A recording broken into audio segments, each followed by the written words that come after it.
It's Independence Movement Day here in Korea, and you've tuned into Business Daily. Coming to you live from Seoul, I'm Joon. Before we dig into our stories today, let's first get a quick check of today's highlights. It's been almost 30 years since Korea began exploring the Antarctic to realize the dream of researching life and resources in the polar regions. With the launch of the AIIB last month, Korea is hoping to expand its footing in the Asian infrastructure market, which is expected to grow significantly over the next decade. We'll sit down with an expert to talk about this. But first, Korea is stepping up efforts to adapt to the latest in smart car technology. But it looks like the country will still need more research and investment in order to catch up with global standards. Our Kim Mo-gyun has this report. Cars are no longer just a tool used for transportation. They have become smart devices that can make observations, decisions, and run on their own. With the help of the internet, autonomous driving technologies have developed through the years, making life easier for drivers. At this year's Consumer Electronics Show, South Korea's Kia Motors introduced its new autonomous driving technology called an Advanced Driver Assistance System. Kia's latest advancement allows vehicles to provide lane departure warnings, autonomous emergency braking, automatic parking, and traffic jam assist systems. Its sister company Hyundai Motors adapted similar features to its premium brand Genesis's EQ900 model, which also provides a highway driving assistant, which helps the driver maintain a safe distance between cars on the highway. Despite all these efforts, South Korea's autonomous driving technology still falls short of international standards. According to research in 2013 by the Korea Institute for Advancement of Technology, Korea's smart car technology score stood at 83.8 points against a European benchmark of 100. It seems Korea needs to exert more efforts in research and development to keep its IT powerhouse title. Kim Mo-gyun, Business Daily. One of the most popular options when looking to quench your thirst here in Korea is a trip to the water purifier. Despite a market penetration rate of 60% last year, there's still more room for the industry to grow, encouraging producers to roll out new ideas. Our Jung tells us more. An endless selection of water purifiers from numerous companies are on display at a mega supermarket. Market leader Koei has put out a water purifier that makes carbonated water in coffee, and Chungho Nice has unveiled a device specifically for babies. Even LG Electronics has stepped up its game with plans to increase sales in other parts of Asia like India and Thailand. Water purifiers were not part of LG's core products, but starting this year, they've been included, so we're pushing for strong sales growth. Korea Water Purifier Industry Cooperative says the market has expanded over the years to reach $1.6 billion in 2015. Although the UN puts Korea's tap water quality at 8th in the world, the association says the public preference swings overwhelmingly towards filtered or bottled water. Experts say much of this has to do with an infamous phenol leak back in 1991 and 2008 at Nakdonggang River, which unleashed extreme odor in tap water and posed threats to health of those who drank it. And with rising interest in health and related goods, market watchers say the appetite for water purifiers is poised to see robust growth over the next 5 years. Lee Ju-young, Business Daily. Where humankind came from and where it's going are timeless questions. In search of possible answers, Korea has operated research stations at the bottom of the earth now for 28 years. Our Eunice Kim takes a look back. Korea's full-scale polar exploration started here at King's Haejong Station on February 17, 1988. Nearly 17,300 kilometers from Seoul and 1,200 kilometers from the tip of South America. The year-round research base is manned by a revolving crew of 17 who brave the severe conditions to study everything from the Earth's energy fields to genes that allow polar plant life to thrive.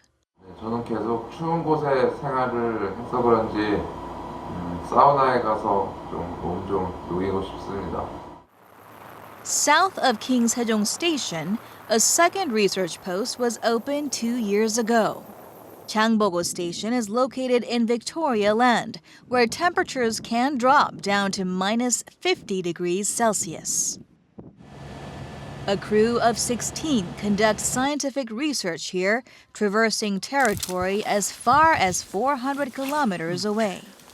They've uncovered some 160 meteorites, the fossil of a 300-million-year-old tree, and made strides in research related to the formation of the solar system, as well as Antarctica's past environment. Recently, the team also identified 5 lakes within glaciers at a depth of thousands of meters, where it's expected the discovery of new organisms could provide clues into paleoclimate. We're also working on creating a so-called Korean route, our first land route to reach the South Pole. 14 years ago, Korea also advanced into the North Pole. In January of 2014, Korean scientists were able to, for the first time, uncover a substantive correlation between extreme weather patterns blowing through parts of Asia and the Americas to years of melting Arctic ice. It's for breakthroughs like these that 30 nations in Antarctica and 10 countries in the North Pole compete and collaborate amid harsh conditions in an effort to unlock the key to the mysteries of the Earth. Eunice Kim, Business Daily.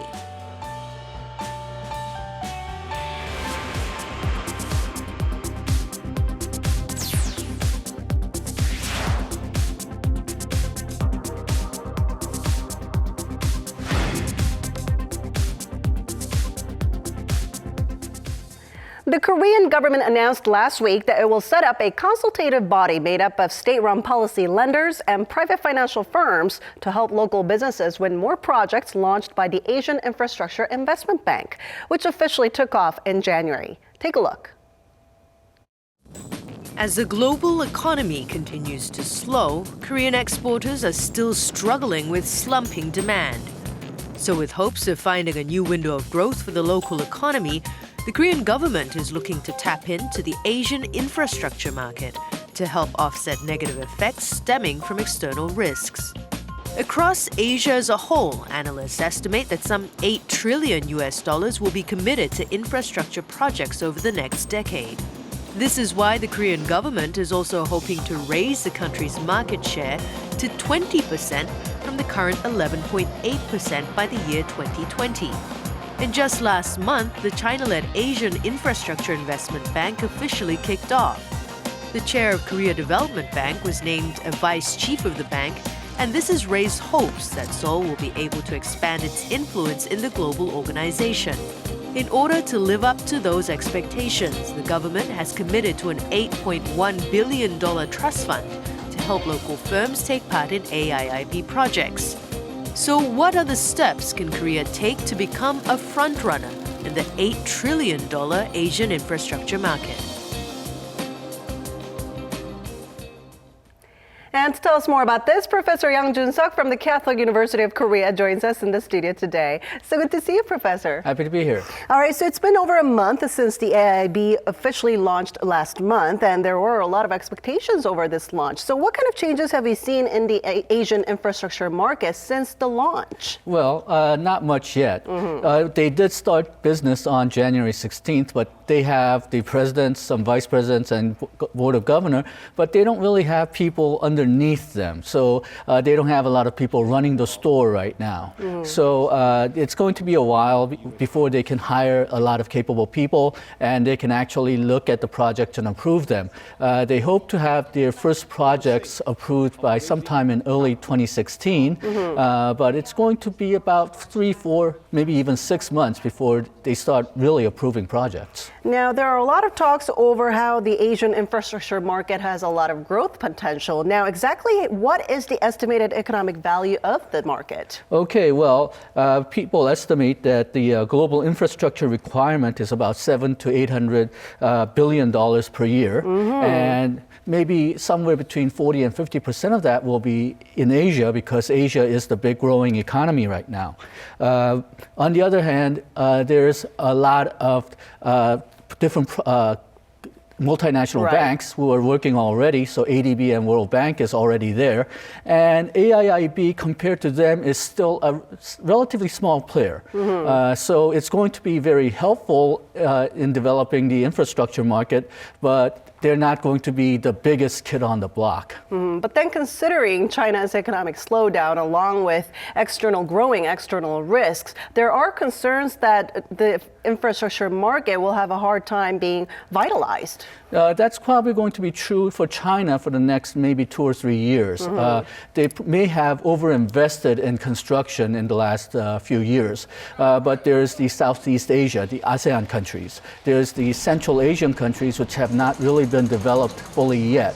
So there's potential market out there. It may just not be in China for the next few years. But it looks like that China and also Japan are in lead of winning over these kind of projects, especially in energy and transport sectors. So what about Korea? Okay, well, Korea has been curiously ineffective in exports of construction services lately. Surprisingly, we have lost a high-speed rail transport to China for the most part. And we do have some very nice KTX trains that we were hoping to export. Right. But we have been ineffective. Partially, it seems to be because of government policy. The government seems to want trains which have different requirements than other countries. So something like the differences between the national systems.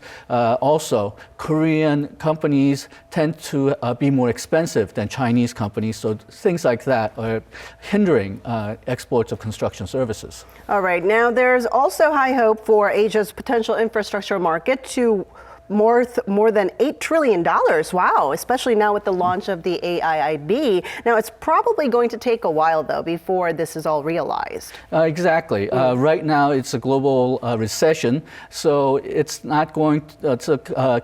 Various governments are not very excited about taking on new projects. On the other hand, we see Wall Street, we see some analysts hoping that these type of infrastructure projects can serve as engines of growth to get us out of the recession. So that's partially why we have so much hope riding on AIIB right now. And you have countries like Indonesia or Sri Lanka just throwing out projects already for consideration. You have some industry groups like the Smart Grid Alliance, which also wants AIIB to take apart and develop some smart electricity grids in the Asian area. So there's a lot of interest out there. All right, and like we heard in the report, the chair of the state-run Korea Development Bank has been named as the AIIB's vice chief. Now, would that help Korea to expand its footing? Well, it will not hurt. But if we look at, say, the Korean construction companies in China, we've seen that they have a lot of difficulties competing because, well, on the technology side, they're competing with American and European companies, which have very high level of technology. On the cost side, they're competing with Chinese companies, which have very low labor costs. So the Korean companies seem to be caught in sort of a sandwiched position where they're not really competitive in both ends, which is partially why we've been having so much difficulty exporting construction services into China. And then, curiously, there's ADB financing, there's World Bank financing out there already, but Korean firms do not seem to be really aware of that kind of financing and that kind of project which are available. And if they don't get more interested in that type of multinational development bank financing, well, AIIB is going to follow the same process. It's going to be offering roughly the same type of projects. And so if they're not taking advantage of ADB and World Bank financing already, or those type of projects already, having an AIIB there, it's not going to be that much of a help. So Korean construction companies really need to explore more of that type of MDB, multinational development bank financing. Are there any other efforts that Korea could do in order to expand its position in the AIIB as well as the market itself? Okay, well, the nice thing about this multinational development bank financing and projects is that usually you can compete on a fair basis between the domestic companies and the international companies. What that means is that sometimes a lot of these countries give advantage to domestic companies because they feel that increases the number of jobs available to its own citizens. But if you get the financing from ADB or World Bank, then you're not allowed to do that. You have to consider foreign companies and domestic companies fairly, which is why AIIB is going to be so important, as well as the ADB and World Bank. So if Korean companies take more effort in trying to get involved in these projects and use those projects to develop more trust between, say, the Korean company and the people in foreign countries, then they could probably get more projects on their own outside the multinational development bank financing. All right. Thank you so much for your insight today, Professor. Thank you. And that wraps it up for today, but we'll be back tomorrow with more business news that matters to you, so don't forget to tune in then. Thanks for watching and have a great day.